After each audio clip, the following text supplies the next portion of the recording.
What's up, everybody? It's Tuesday morning. Welcome to today's edition of the Daily Market Commentary. I'm your host, Chuck Fulkerson. Hope everybody had an absolutely amazing day yesterday, as it was a Monday and we were kicking things off. So welcome to our live streaming edition of the DMC for today.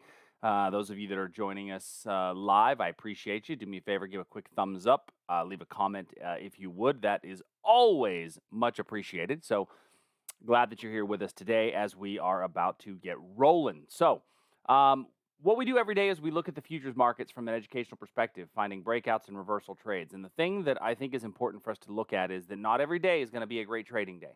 We talked a little bit about that yesterday. We talked about it a lot, and I think it's important for us to remember that when we have days that are setting up that are not going to be great trade days, that we're okay hanging back. Okay, and so we're going to cover what does some of that look like, because I got to tell you, I ain't seen a whole hell of a lot today. And so let me shrink my head, and we're going to go ahead and get rolling. I know it's tough to shrink a dome the size of this, but I shrink it up a little bit so it ain't quite so big. All right. What's up, Mr. T Frame? Good to see you, brother. I mean, virtually see you as best we can. All right, so looking here at our ES, we're down about 7 points today.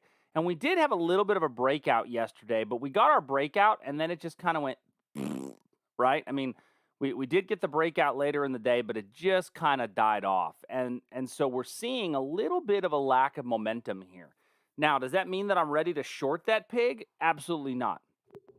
I'm not, Taylor, I need more than a supercomputer to shrink my giant dome. I'm not ready to short this thing completely, because we're definitely still on that slower momentum and rolling over. And if you remember, one of the things that we pointed out yesterday was that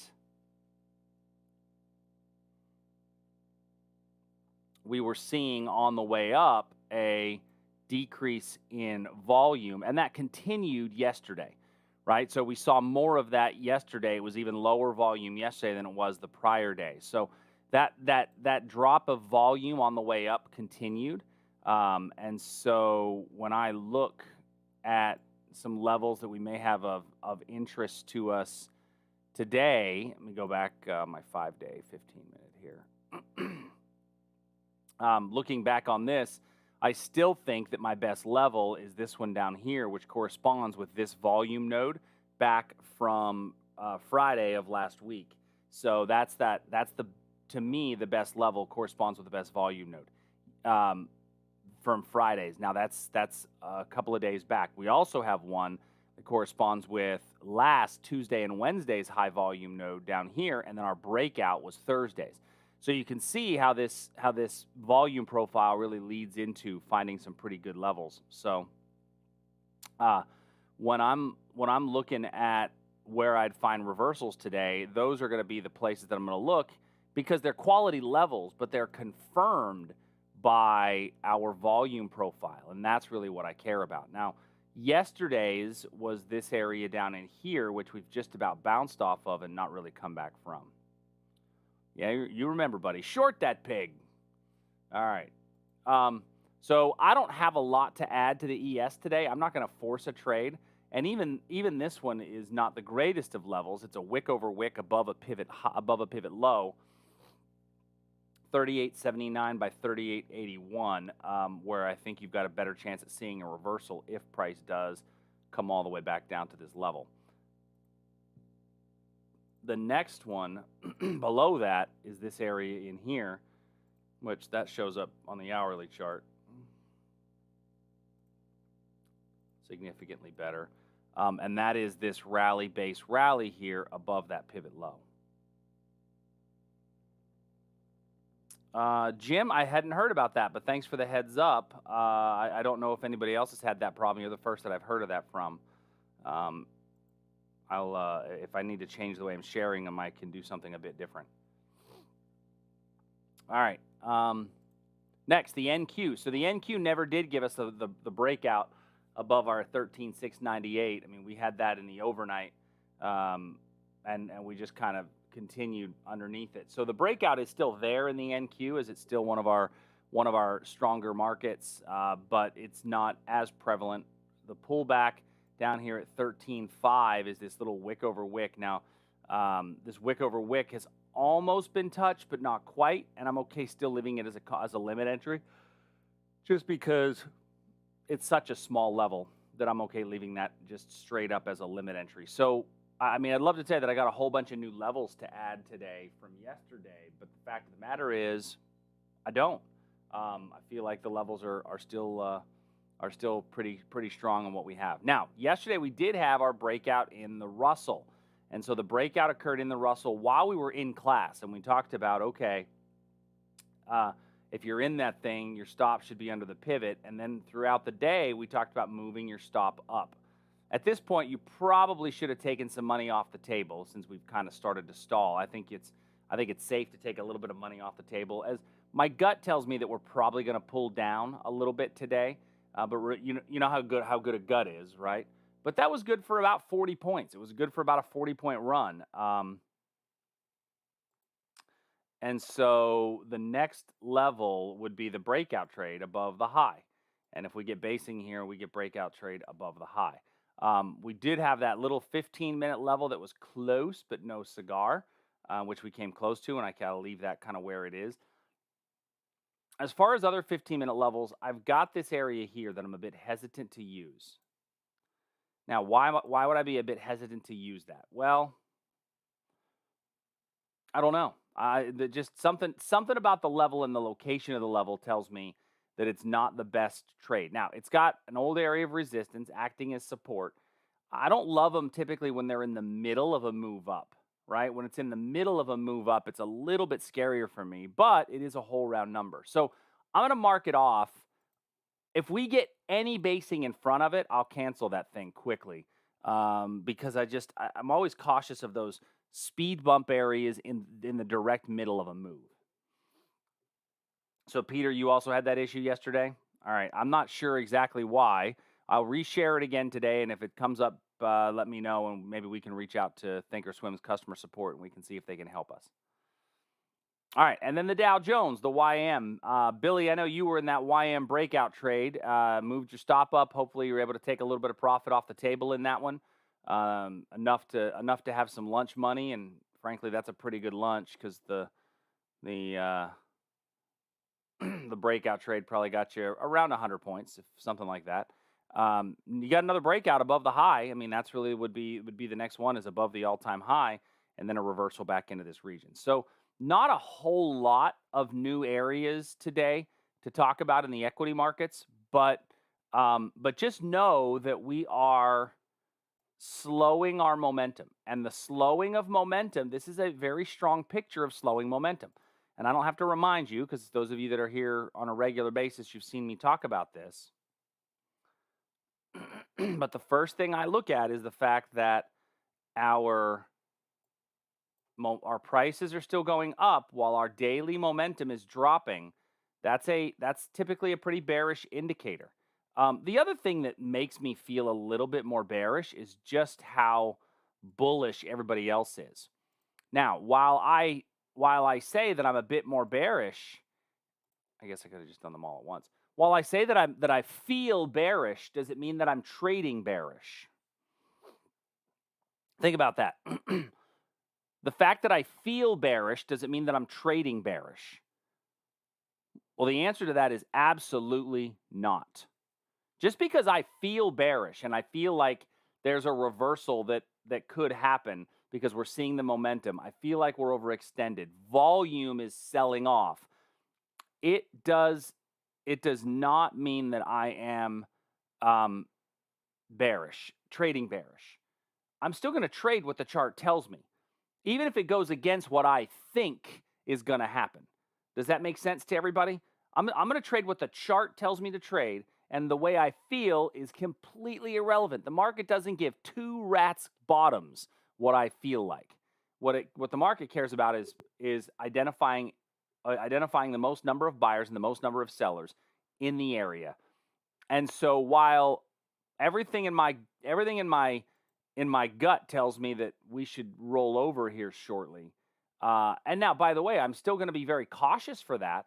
And so I'm going to keep an eye on areas that are of particular interest. Like, for example, if we do come below here, then I'll start to say, okay, well, there's probably a better opportunity for a short. If we base in front of this zone, you might actually get a breakdown below here because then you've got enough room for price to run down to 38.50, right? So I'm still not completely, I'll take bearish breakdowns provided that the basing is there, but I'm only gonna trade what the chart tells me. So this has been a public service message brought to you by the number 4 and the letter Z. Let me throw this in the trade feed here real quick.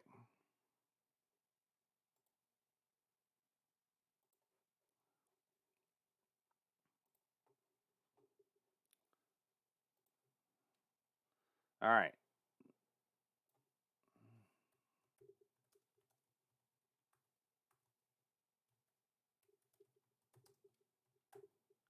All right, so I just put that in the trade feed. If one of you want to check it and see if you get a blank picture, let me know. But that the trade feed should update here soon, so you guys can pull that out. Let's see. Do you think the NQ also shows some sort of weakness like the ES? Well, when I go back and look at the NQ, we do get a very similar picture on the daily chart. And I was using the daily because the daily is the one that's always going to be the most telling. And I'm using MACD, and you do see that same divergence, although the NQ has picked that back up. So the NQ it had the weakening of the divergence, but it didn't follow through, and so now it's actually picking up some more strength. Well, John, there's not one yet on Rat's bottoms, but I will tell you that overall they're a stinky pattern. Overall, they're kind of a stinky pattern. John, you could certainly make one. I think that'd be a good idea. I will tell you that when I had back in the day when I had a radio show in Phoenix, Arizona, my co-host and I, a guy named good guy named Drew. One day on the air, we started talking about the red sheep in the clouds price pattern, and how the red sheep in the clouds price pattern could really indicate what it is you needed to learn. Man, people were blown away at the red sheep in the clouds. They all wanted to learn about the red sheep in the clouds. And so on the very next show, my message was, I got like, 50 emails about, how do I learn the red sheep in the clouds? I got like 50 emails. And the next week, we told them all that it was a total bunch of crap and that you can make up any pattern you want. In reality, it's all about price action. So, TOS charts still blank. All right, Ragspark. I have no clue why they're still blank. I think they're working for some people, but not for others. But I will. I'll see what I can do about that. If you want to, I can go back and you can take a quick. You can always go back and take a quick screenshot of the YouTube video because it's recorded. So, sorry about that. All right, crude oil. Unfortunately, it's out of my control. So, crude oil. We did have our breakout trade yesterday. Hopefully you're able to catch some of this move on crude oil, as that one gave us a really nice move.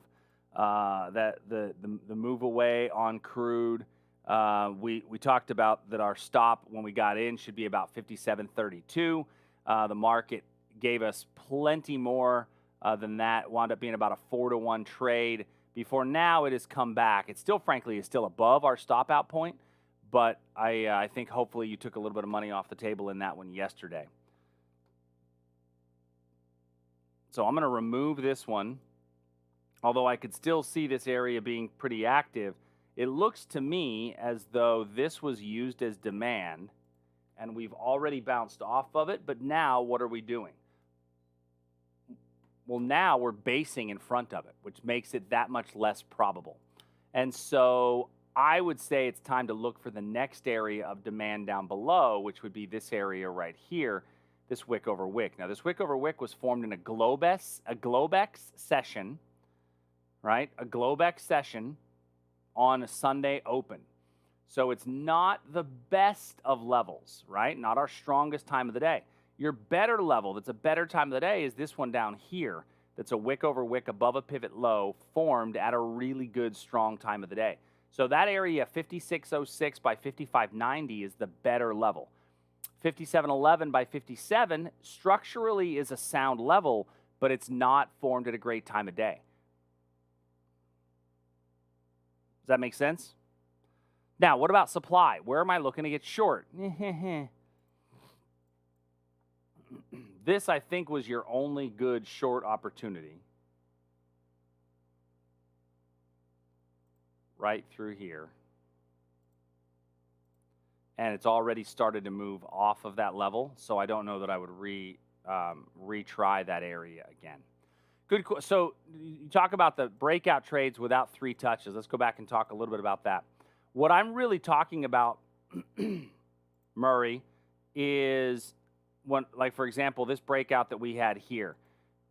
What I'm looking at on here, and we talked a little bit about this yesterday, is you've got a number of touches in here on a smaller time frame. Now, when you've got a number of touches on your smaller time frame, your stop goes below the pivot on that smaller time frame.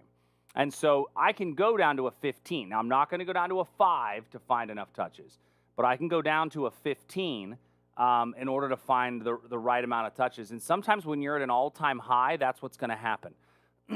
Because when you're at an all-time high, you will get a price pattern. Let me draw this out here real quick. When we're at an all-time high, that price pattern might look something more like this.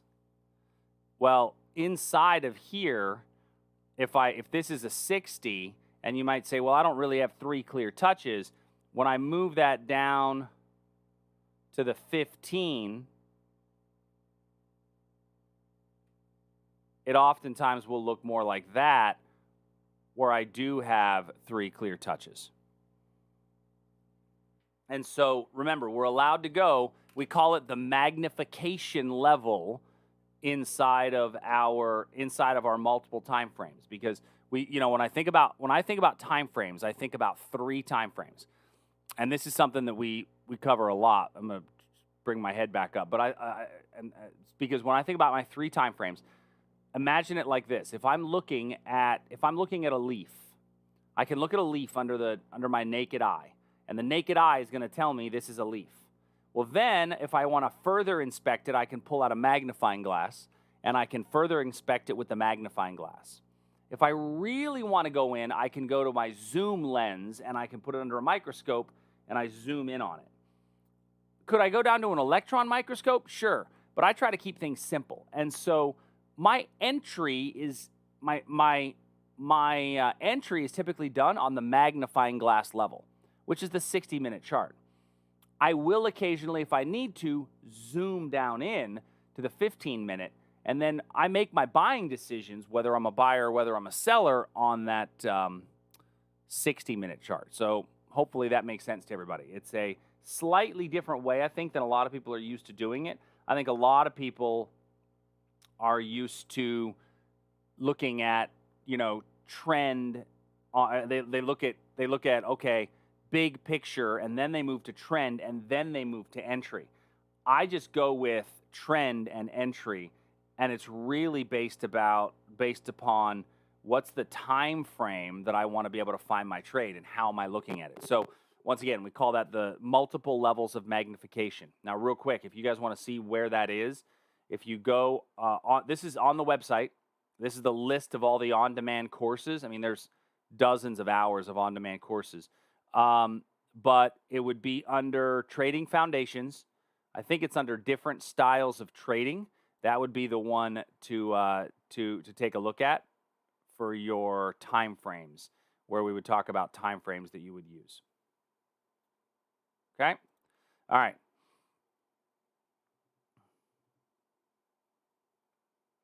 Yeah, buy-sell decision is Billy, buy-sell decision is done usually on the 240. Am I a buyer or am I a seller? That's done on the 240. And then I enter on the 60, and then if I need to refine it, I go to the 15. Those are my preferred. Yes. Let's see. Mr. Chuck, I often heard people say Tuesday daily candle closed inside Monday's daily candle, but I don't understand what that means. Does it mean they're bullish or bearish on Wednesday? Doesn't mean whether they're bullish or bearish either way. What it just means is that we closed inside the range of the prior day. So if we have a Monday candle that looks like this and a Tuesday candle that looks like this, well, that means we gapped up on Tuesday, but then we closed inside the prior day's range. That doesn't mean that we're bullish or bearish, right? We could very well head right back up from here, right? Because we could close inside of the prior day's range and even have a long wick like this, and it's still going to be more bullish. Now, if we had a wick up here that looked like that, if on Tuesday, that would be more bearish. So I would actually say that the wick is more telling about the candle being bullish or bearish than the body. Now, where we close is important. Closing on the low is typically a sign of weakness. Closing on the high is typically a sign of continued strength. So that is also something to consider, but I think that the wick is going to be more telling about where I think price may go. All right. So that's my levels there in crude oil. Gold. Now, gold yesterday, I talked about the fact, I actually erased the drawing I had. I talked about the fact that if we break through here, what is that going to mean for us? If we break through this area of supply, what does that mean for us? Well, it means that we're going to see a direction of trend that has shifted.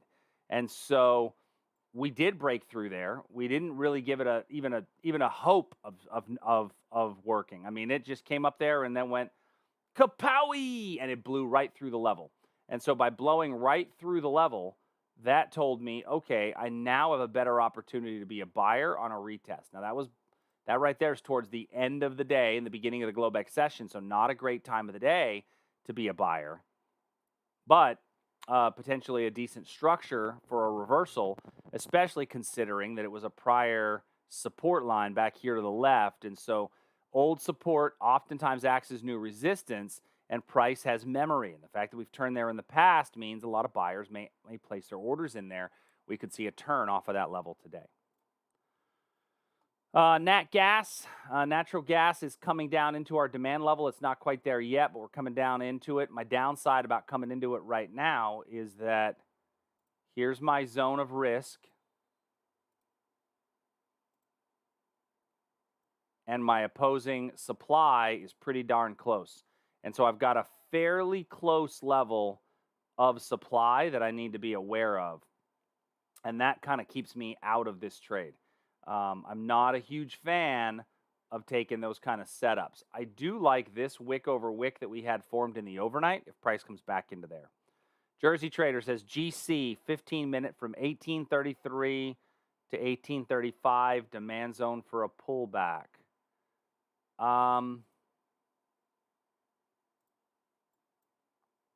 You're talking this little level right in here. Yeah, I mean, that demand zone could hold. You got a bit of a level on top of a level. You got a bit of a level on top of a level at the same time as fairly close to the one that I had already pointed out. And so with that demand level, being right above the other one, it very well may hold. And so I like the lower one just a bit better because it shows up on the hourly chart much more cleanly. But I think that you've got definitely reason to believe that 15-minute will work. Lee, does the volume support that gold level? I didn't look at volume, frankly, at all. Let's take a quick look. Let's pull up our volume confluence. You know what? We do have a prior day's high volume node. So yes, it does. On here, our volume node is, and now what's interesting is, and this is interesting to look at, our high volume node is actually right at the 15-minute level that we just looked at. So, Afan, good catch on that one, as that is right on top of our 15-minute level that we just identified. So I'd be okay if you want to get in a little early on this hourly level due to this volume node that we have here. So it's actually on yesterday's high volume node. So yes, the volume does indeed support that as a reversal point. And we're looking here at where's the high volume node for the day. If I wanted to simplify this, I could just put, like little white lines on my chart, and that's all you would see. But the good news about doing it kind of this way is that we can see, for example, on this date right here, we can see that I had high volume basically in two areas of this position, one up here and then one down here. The green bars, the histogram, which are those green bars, tell me where my volume is. All right.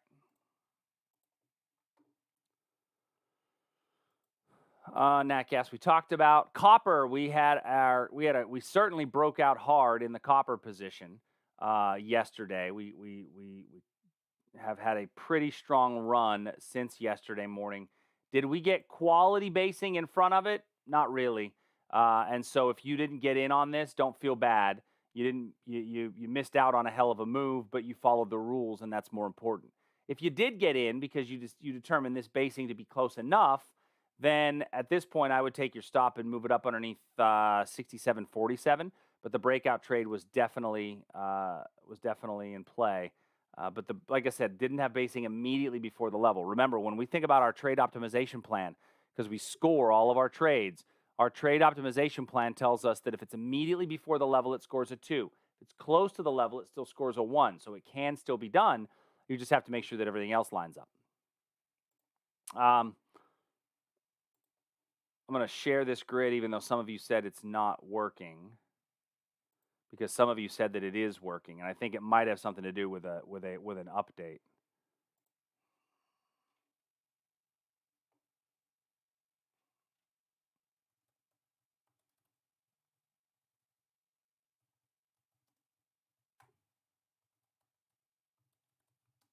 And I know I like to run through all of my markets, but I am running out of time here real quick. So I'm literally going to do just a cursory view of these other markets. So bean oil, we had a breakout trade yesterday.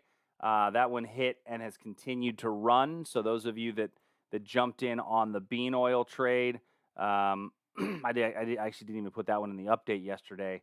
But that one is still running, and if you're in that one, take your stop, move it up to 46.12 as an area of opportunity. That was actually wound up working out really well. Liz, I know you trade bean oil, so I don't know if you caught that one or not, but that one's a pretty good move. Wheat came into our supply area, and then this came into our supply area, frankly, at a time that I was not looking at the markets. But this would be an example of our 6 candle rule, right? It touched the level 1, 2, 3, 4, 5, 6 candles later, you're a little bit profitable, but you've not made a whole ton of money. So you take your stop, you move it to break even. This is why we moved the stop to break even, because it did wind up starting to come down out of that level. And so that's okay. If you missed that one, don't worry your pretty little soul about it. It'll be fine. Other trades will show up. Matter of fact, I think that now it's probably a potential for a breakout to the upside if we get more basing in front of it. Yeah, Liz, I thought that one might be right up your alley. You find those ones pretty frequently. Frankly, I've started relying on you to give them to me. You do have a decent little area of demand here at 644 by 642. And then soybeans looks a lot like the one we just looked at. Looks a lot like wheat, where we've kind of went sideways before coming down. Now, the difference in soy and wheat is that soy didn't touch the level, but we still based in front of the level, and I'm going to remove it completely because I think it's going to follow a lot of the same path. On a pullback, this is the interested level. All right.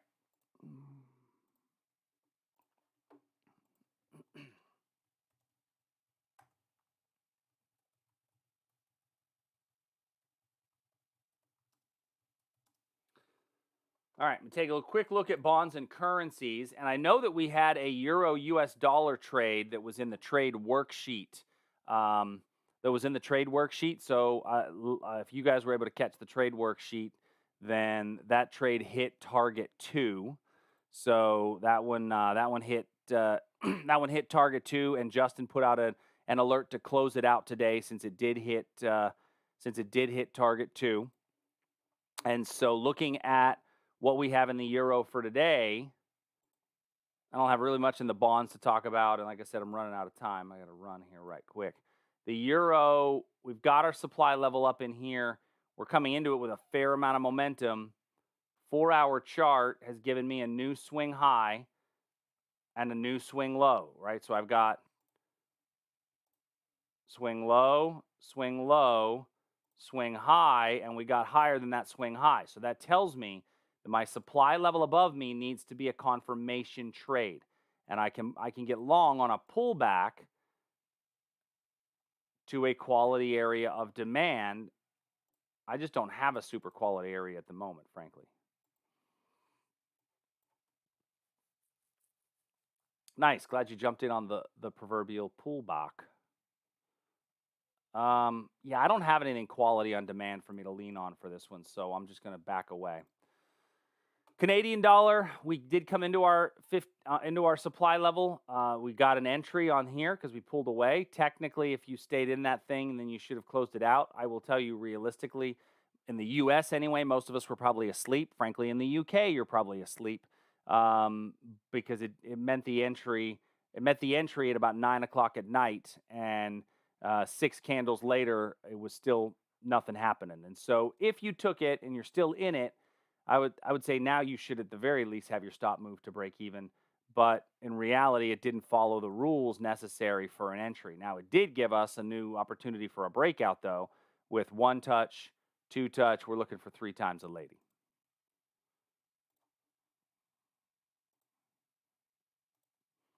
All right.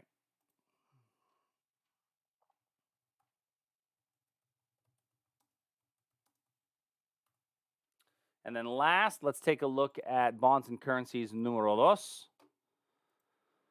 New Zealand dollar, we finally broke above the range in the New Zealand dollar. And then that son of a bitch came right back down. I mean, we've been sitting in this range on the New Zealand dollar for weeks, it feels like. Almost a month. Daily chart looks like garbage. We finally broke above, and then it came smoking right back down. So the fact that we broke above, though, does at least give me an opportunity to take a long on a pullback to this wick over wick area right here. So, Billy, the links are working for you. Okay, so I'm going to keep posting them. I'm not sure why they're not working for some and maybe some for others. It could be that all of us are on different versions of the platform, and maybe the platform needs to update. Great British Pound, we got a little breakout above our breakout line. We had some basing here near the level, but not immediately before the level. But then either way, we just went and we stalled out a bit. And so stop at break even. You're probably either out of the trade or your stop's at break even at this point. The more obvious is the pivot down in here. And then we come to the Japanese yen. So we talked about the Japanese yen level yesterday in the fact that we said if we get basing, you could get a breakout up to this area of supply. Well, we didn't get basing, so we didn't get a breakout. And then the supply area hit, and we got to move away. And then 6 candles later, it had gone nowhere. And now we've started to rally back up. So now that we've rallied back up, we've come into another supply level. Of course, now we switch because we got above this swing high, right? Higher highs, higher lows, move to confirmation. So now I'm looking at anything long is an entry. Anything short has to be a confirmation. And we're just going with the general trend direction. Ride it down, take it back up. I will say, when I throw my volume in here,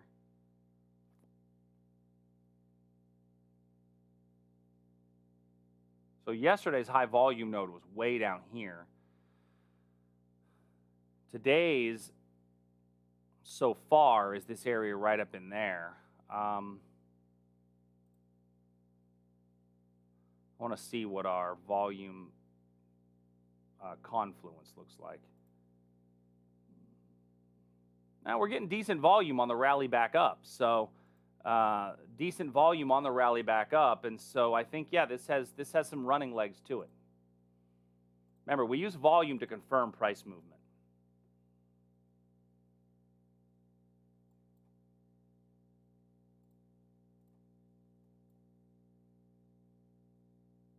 Unfortunately, this area has already been retested by this long lower wick. So we'd have to come right back down into here as the next area.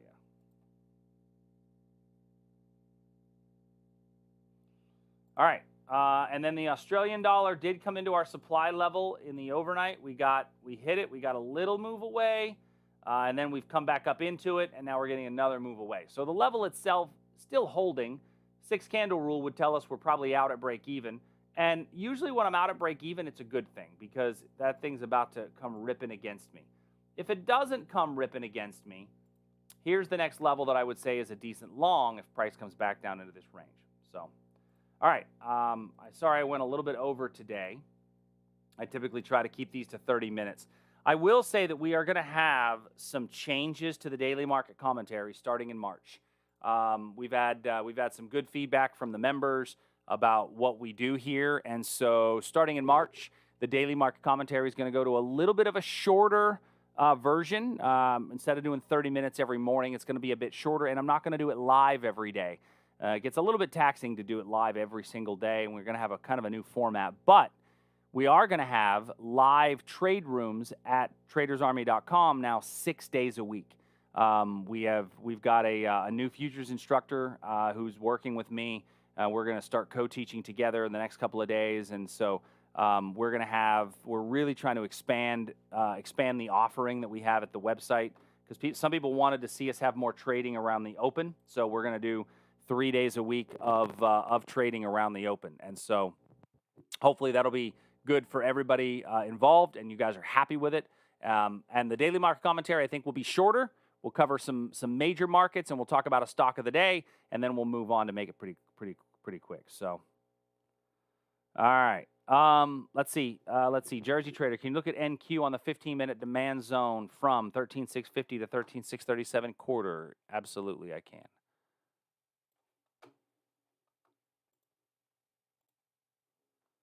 So 13,650 to 13,670.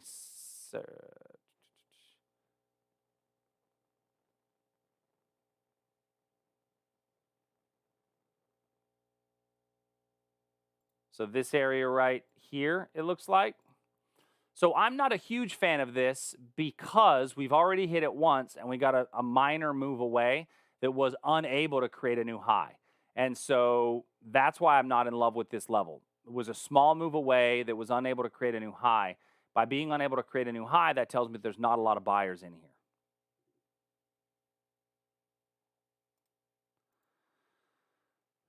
Yeah, I'm trying to, it's not so much that I mind giving away the info. I mean, I do a little bit, but more importantly is that it's a little bit, I want to be able to trade at the open. A lot of people have asked for trading rooms at the open, and that's what we're going to add. And I want to be able to reach a larger audience. And so I'm going to start talking a little bit more about individual stocks in the DMC in order to maybe reach a little bit of a larger audience, because we're a little bit niche here on our YouTube DMC. So we're gonna switch things up a bit starting March 1st. I'm excited about it. It's gonna be some big changes and some good stuff. So, all right, everybody, do me a favor. If you didn't already hit the thumbs up button, please do so. Go hit that thumbs up button. It really means a lot to the algorithms, or so they tell me. They tell me it means a lot. I don't know. Maybe I'm being throttled for being too bald. Whatever. But I appreciate you guys all joining us today, and I will see you all tomorrow. Peace out.